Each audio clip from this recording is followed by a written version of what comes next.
Nagsisimula ang pelikula kay Aubrey Argyle, siya ay isang lihim na ahente na nasa loob ng bar para sa isang misyon na hulihin ang isang mapanganib na terorista na nagngangalang Lagrange. Para linlangin siya, inimbitahan ni Aubrey si Lagrange na sumayaw, ngunit alam na niya ang intensyon ni Aubrey, at pumayag siya hanggang sa sinenyasan niya ang kanyang mga tauhan na palibutan siya. Dahil sa sitwasyon, nakipag-ugnayan si Aubrey kay Kira, ang kanyang kasamahang hacker, para sa tulong. Si Kira, na nakatalaga sa labas, ay madali niyang nahak ang sistema ng seguridad ng bar at pinupuno ng usok ang silid na nagpapahintulot kay Aubrey na makatakas. Habang papasok na siya sa kotse ni Kira, lumitaw si Lagrange at binaril sila bago tumakas sakay ng motorsiklo. Bagamat nakaligtas si Aubrey, nawala ng malay si Kira matapos matamaan ng bala, na nagtulak kay Aubrey na tumawag para sa tulong medikal, na hindi tumutugon. Kasabay nito, inutusan si Aubrey ng kanyang superior na hulihin si Lagrange kaagad na naging dahilan para iwanan niya ang nasugatang si Kira at habulin ang terorista. Habang hinahabol, humingi ng tulong si Aubrey sa kanyang kasamahan na si Wyatt para harangin si Lagrange. Matagumpay na nahuli ni Wyatt si Lagrange habang nakatambay siya sa isang coffee shop kung saan siya nagpapahinga. Kasunod nito, tinanong nina Aubrey at Wyatt si Lagrange para malaman ang pagkakakilanlan ng kanyang boss. Sa kanilang pagkabigla, nalaman nilang ang superior ni Aubrey ay ang teroristang mastermind na kanilang hinahanap. Nang malantad ang kanyang lihim, gumamit si Lagrange ng cyanide na nakatago sa kanyang kwintas na humahadlang sa anumang karagdagang pagsisiyasat nina Aubrey at Wyatt. Sa hindi inaasahang pagkakataon, ang lahat ng mga eksenang ito ay bahagi ng isang nobelang isinulat ni Ellie Conway, na kasalukuyang nagbabahagi ng kanyang ikalimang nobela sa isang kaganapan sa pagbabasa. Kasunod ng pagbabasa, lalo pang naiintriga ang mga dumalo tungkol sa pag-usad ng kwento, dahil sa reputasyon ng nobela ni Ellie para sa kanilang makatotohanang mga plot, ang ilan ay sumasalamin pa sa mga totoong pangyayari sa buhay. Pagkatapos ng event, umuwi si Ellie para mag-enjoy kasama ang kanyang alagang pusa na si Alfie at ipagpatuloy ang paggawa sa kanyang ikalimang nobela. Kinabukasan, nakatanggap si Ellie ng tawag mula sa kanyang ina na si Ruth Conway. Tumawag siya dahil nakita niyang biglaan ang pagtatapos ng nobela na isinulat ni Ellie, na nagudyok kay Ellie na humingi ng inspirasyon sa bahay ng kanyang ina sa pamamagitan ng pagsakay ng tren. Habang sakay ng tren, nakita ni Ellie ang kanyang sarili na nakaupo sa tapat ni Aiden Wild, isang tagahanga ng kanyang trabaho. Nagsimula siyang mag-hallucinate, nakita niya si Aiden bilang si Aubrey Argyle. Sa gitna ng kanyang pagkalito, isang kapwa pasahero ang lumapit sa kanya para magpa-autograph. Ngunit si Aiden, na nagpapakita pa rin bilang si Aubrey Argyle kay Ellie, ay namagitan at pinalayas ang mga umaatake. Biglang pinuntirya ng ilang secret agent sina Ellie at Aiden. Sa pag-aangkin na isang kapwa-ahente, sinubukan ni Aiden na protektahan siya at dinala siya sa ibang silid ng tren. Habang dala niya si Alfie na nasa loob ng kanyang bag, nabighani si Ellie sa galing ni Aiden sa pakikipaglaban habang lumalaban ito.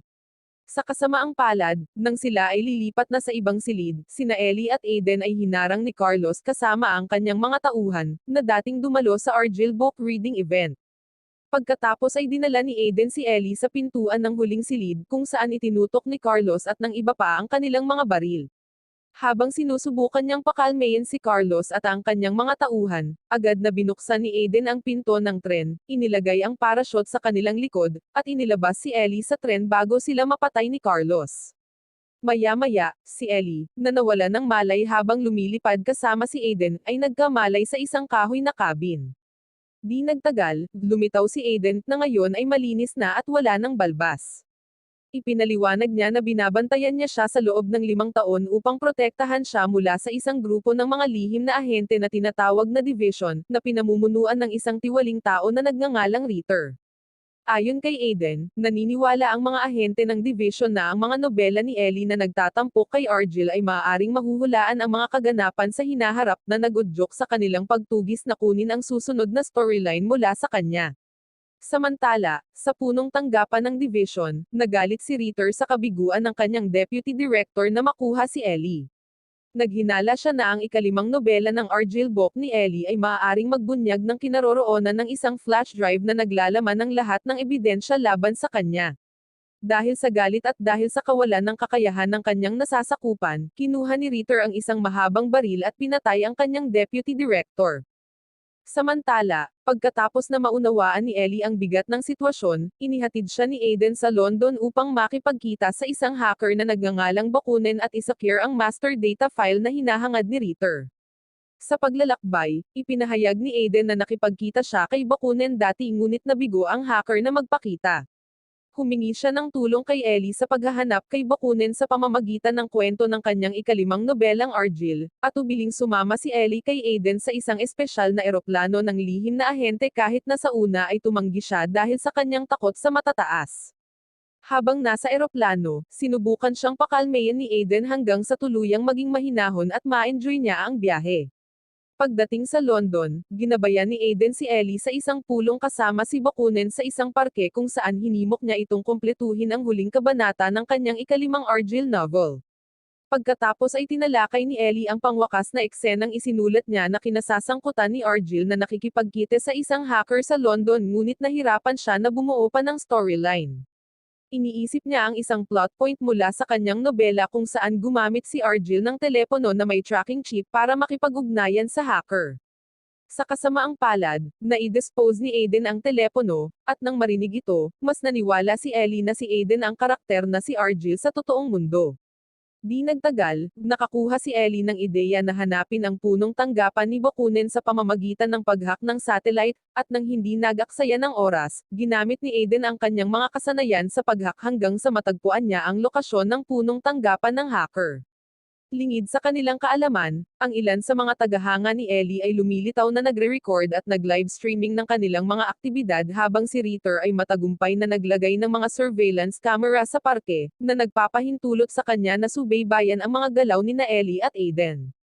Pagbalik kay Ellie, sinamahan niya si Aiden sa Riverside Apartment headquarters ni Bakunin kung saan natuklasan nila ang notebook ni Bakunin na naglalaman ng impormasyon tungkol sa master file na nakatago sa ilalim ng sahig na gawa sa kahoy sa isang lihim na silid.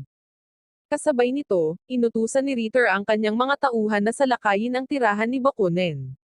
Naramdaman ni Aiden ang kanilang pagdating, kaya ginabayan niya si Ellie na magtago sa ilalim ng sahig habang haharapin niya ang mga tauhan ni Ritter. Gayunpaman, mas maraming tropa ang dumating na pinilit si Aiden na harapin silang muli bago sila tumakas sa pamamagitan ng pagdaan sa rooftop. Ibinaba ni Aiden ang pusa ni Ellie sa isang tarp roof bago sila sabay na tumalon. Pagkatapos ay tumakas sila sakay ng isang speedboat upang iwasan ang pagtugis ng tauhan ni Ritter. Ilang saglit pa ay nakarating na silang dalawa sa isang hideout kung saan nasa banyo si Ellie at nakita niya ang kanyang sarili sa salamin bilang si Argyll, dahilan para hindi siya maging komportable. Paglabas niya ng palikuran, hindi niya sinasadyang narinig ang pag-uusap ni Aiden at ng kanyang superior sa telepono na pinag-uusapan ang intensyon nitong patayin siya nang walang pag-aalinlangan. Agad na tumakas si Ellie mula sa lokasyon at pagkatapos ay nakipag-ugnayan siya kay Ruth sa pamamagitan ng isang payphone upang humingi ng tulong. Kinabukasan, pumunta si Ellie sa hotel na tinutuluyan ni Ruth pagkarating niya sa London. Di nagtagal pagkatapos salubungin ni Ellie ang kanyang ama, na lumabas na si Ritter, at siya ay pumunta sa hotel upang makita ang kanyang anak na babae. Matapos pakalmayan si Ellie, tiningnan ni Ritter ang mga gamit ni Ellie at nakita ang notebook ni Bakunin. Kasabay nito, pumasok si Aiden sa hotel habang itinutok ang kanyang baril kay Ritter, na sa wakas ay umamin na hindi siya ang biological na ama ni Ellie. Samantala, si Ruth na ang tunay na pangalan ay Dr. Margaret Vogler, ay biglang kinuha si Ellie bilang hostage dahil si Margaret ay tauhan ni Ritter na sadyang ginamit ang kanyang kakayahan sa isip upang linlangin si Ellie. Gulat na gulat sa mga paghahayag na ito, pinaniwalaan ni Ellie ang layunin ni Aiden na iligtas siya, binaril sina Margaret at Ritter bago niya dinala si Ellie upang makatakas, at nakalimutan niyang isama ang kanyang pusa na si Alfie. Sa kalagitnaan ng paglalakbay, ipinaliwanag ni Aiden na wala siyang masamang intensyon kay Ellie, sa kabaligtaran, sinadya niyang protektahan siya. Pagdating sa isang punong tanggapan na matatagpuan sa France, ipinakilala ni Aiden ang kanyang superior na nagngangalang Alfred Solomon, na dating deputy director ng CIA.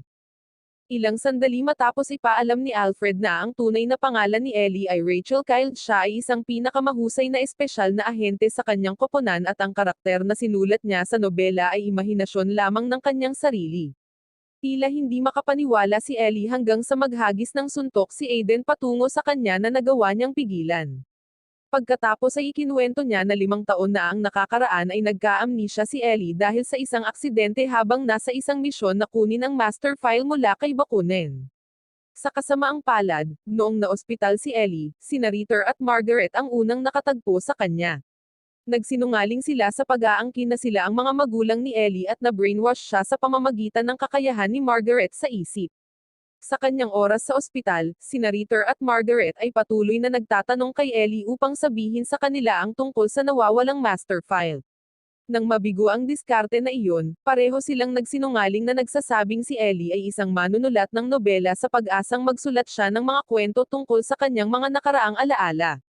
Simula noon, sinimulan ni Ellie na isulat ang lahat ng mga alaala sa kanyang isipan at lumikha ng iba't ibang mga karakter na tumutugma sa kanya at sa mga taong nakapaligid sa kanya. Sa oras na iyon, isinulat niya si Argyle bilang paglalarawan ng kanyang sarili, si Aiden bilang karakter na si Wyatt, si Kieran na inspirasyon ng namatay na kasamahan ni Ellie habang si Alfie ay nagmula sa palayaw ni Alfred. Sa pag-uusap, tinawag silang dalawa ni Alfred upang ipaalam na ang master file na hinahanap nila ay nakitang nasa Arabian Peninsula at iniingatan ng isang informant na nagngangalang Saba al-Badr. Pagkatapos ay hiniling ni Alfred kay Ellie na gamitin ang kanyang tunay na pagkakakilanlan bilang Rachel at isagawa ang misyon kasama si Aiden na kunin ang file. Matapos ang mahabang paglalakbay, sa wakas ay nakarating sina Ellie at Aiden sa punong tanggapan ni Saba. Habang hinihintay si Saba, hiniling ni Aiden na sumayaw si Ellie, na sinasabing sila ay dating magkasintahan. Nagsimulang alalahanin ni Ellie ang mga alaala kasama si Aiden hanggang sa nagsalita ang bodyguard ni Saba, sinabing kinailangan ni Ellie na makipagkita kay Saba ng mag-isa. Nag-aatubili, pumasok si Ellie at nagpakilalang si Rachel, na nagudyok kay Saba na ibigay ang master file. Pagkatapos ay sinuri ni Ellie ang file at medyo nagulat siya sa data na nakita niya, ngunit nang tinanong niya si Aiden upang magtanong tungkol sa data. Ngunit sa hindi inaasahang pagkakataon, nakita niya lamang sina Carlos at Margaret na sumasalubong sa kanila, na tila nakaligtas sa mga pagbaril ni Aiden sa pamamagitan ng pagsusuot ng bulletproof vest. Inanyayahan ni Margaret sina Ellie at Aiden na magtsaan ng magkasama habang nakikipag-usap para kay Ellie na ihayag ang data ng master file at alalahanin ang lahat ng nangyari sa kanya sa nakaraan. Sa sandaling iyon, naalala niya ang pangyayari nang makipagkita siya kay Bakunin upang kunin ang master file at nauwi sa pagpatay sa kanya dahil tumanggi siyang ibigay ang file ng mapayapa. Mula noon, si Ellie ay nakalista bilang isang lihim na ahente sa ilalim ng utos ni Ritter. Si Aiden na ngayon lang nalaman nito ay tila hindi makapaniwala at sinubukang salakayin sina Margaret at Carlos hanggang sa bigla siyang nawalan ng malay. Kasunod nito, nawalan din ng malay sina Margaret at Ellie habang palihim na nilagyan ni Carlos ng pampitulog ang iniinom nilang tsaa. Nang magising si Ellie, natagpuan niya ang kanyang sarili sa headquarters ng division kung saan si Ritter, na nakaligtas din sa mga pagbaril ni Aiden, ay hiniling ang lokasyon ni Alfred. Si Ellie, na walang kamalay-malay dahil sa kanyang kawalan ng malay sa paglalakbay, ay nagpanggap na sumang-ayon. Sa silid ng interogasyon, tinanong niya si Aiden na ayaw ibunyag ang lokasyon ni Alfred ngunit biglang kinuha ni Ellie ang isang baril at binaril si Aiden. Nagulat ang lahat, walang kamalay-malay na sinadya ni Ellie para isipin ni Ritter na kakampi siya. Nagkunwaring walang pakialam si Ellie nang magbanta si Ritter na papatayin si Alfie kapag hindi siya sumunod sa kanyang utos. Sa kabilang banda, si Aiden ay tila nagsimulang magkamalay habang sinasadya siya ni Ellie na barilin sa hindi mahahalagang bahagi ng kanyang katawan. Pagkatapos ay inalis ni Aiden ang mga ahente ng division na sinubukang hulihin siyang muli, at pumunta siya sa isang silid upang mag-iniksyon ng adrenaline fluid upang matulungan siyang mabuhay ng mas matagal na may mga tama ng baril sa kanyang katawan. Samantala, si Ellie ay nagpakita na nagpanggap na sinusubaybayan ang punong tanggapan ni Alfred at lihim na ipinapadala ang lahat ng data ng master file sa superior ni Aiden. Matapos malaman ni Ritter at Margaret, sinubukan nilang pigilan ang mga aksyon ni Ellie ngunit sa husay ng martial arts ni Ellie bilang isang secret agent, nagawa niyang talunin ang dalawang nangungunang pinuno ng division at dinala si Alfie sa weapons room. Sa hindi inaasahang pagkakataon ay nasa silid din si Aiden at nagpahayag ng pagkadismaya sa kanya. Sinubukan ni Ellie na ipaliwanag na nasa panig pa rin siya ni Aiden at kailangan niya siyang barilin para lokohin si Ritter. Matapos maunawaan ang mga intensyon ni Ellie, si Aiden ay nakipagtulungan sa kanya upang alisin ang lahat ng mga tauhan ni Ritter na ngayon ay nakapaligid sa kanila sa labas ng weapons room. Gamit ang mga makukulay na smoke bomb, pinatay nila ang lahat ng tropa ni Ritter habang sumasayaw at gumaganap ng magagandang acrobatiko na galaw hanggang sa hinikayat ni Ellie si Aiden na tumakas sa pamamagitan ng ventilation shaft. Habang patuloy na dumarating ang mga puwersa, pumasok sila sa isang silid kung saan binutasan ni Ellie ang lalagyan ng langis upang pabagalin ang puwersa ni Ritter. Sa kabila nito, kinailangan nilang harapin ang mas maraming kalaban para makatakas sa headquarters ng division. Pagkatapos ay ginamit pa ni Ellie ang mga kutsilyo sa kanyang sapatos upang patayin ang mga kalaban na dumadaan sa kumakalat na langis sa sahig. Tinalo pa niya si Carlos na pinayagan silang magmadaling pumasok sa control room para ipadala ang file kay Alfred. Gayunpaman, si Ritter, na buhay pa, ay lumitaw na itinutok ang kanyang baril sa kanila. Sa kabutihang palad, inatake ni Alfie si Ritter, na nagbigay kay Aiden ng pagkakataon na mapatay siya. Sa kasamaang palad, nasira ang mga mata ni Ritter sa pag-atake ng pinakamamahal na pusa ni Ellie. Bagamat kailangan siya ni Ellie at Aiden para ma-access ang computer at kumpletuhin ang paglilipat ng file pero sa ganitong sitwasyon, napilitan silang umalis sa silid upang humanap ng ibang paraan. Nang makatakas sila, nagulat sila nang matuklasan nilang nasa barko ang headquarters ng division. Mabilis na ipinagpatuloy ni Ellie ang paglilipat ng file gamit ang satellite ng barko. Kasabay nito, nagkamalay si Margaret, dumating na may dalang music box na kumukontrol sa pag-iisip, na inuutusan si Ellie na ihinto ang paglipat at patayin si Aiden. Nang malaman ito, iniwasan ni Aiden ang mga pag-atake ni Ellie habang tinitiyak na magpapatuloy ang paglipat ng file. Nag-aatubili na labanan si Ellie, muntik nang sumuko si Aiden hanggang sa namagitan si Kira, na pinalo ng bakal si Margaret. Nagulat si Ellie nang makitang buhay si Kira, ipinaliwanag niya na nakaligtas siya sa pagbaril ni Lagrange. Ilang sandali pa, natapos ni Ellie ang paglilipat ng file kay Alfred at umalis sa barko kasama sina Aiden, Kira at Alfie, gamit ang isang speedboat, at pinasabog din nila ang punong tanggapan ng division. Maya-maya, pinili ni Ellie na bumalik sa pagsusulat at natapos ang kanyang ikalimang aklat. Sa isang kaganapan sa pagbabasa para sa kanyang nobela, ipinaliwanag niya na sa wakas ay nakatakas si Argyle mula sa pagtugis ng division. Nakatanggap si Alfred ng parangal mula sa CIA, habang nagpasya si Kieran na magtrabaho sa larangan ng teknolohiya. Sa pagtatapos ng kaganapan, nakita ni Ellie ang isang may mahabang buhok na lalaki na ang mukha ay kahawig ng karakter na si Argyle na kanyang sinusulat. Sa huling eksena ng pelikula, ipinakita ang isang batang Argyle na nagtatrabaho bilang isang barista sa isang coffee shop at nilapitan ng isang nasa katanghaliang gulang na lalaki na nag-abot sa kanya ng isang baril. Sa hindi inaasahang pagkakataon, miyembro pala ng Kingsman Spy Organization ang lalaki na gustong i-recruit si Argyle bilang isa sa kanilang mga ahente. Wow naman! Doon nagtatapos ang pelikula mga idolo, salamat sa inyong panonood.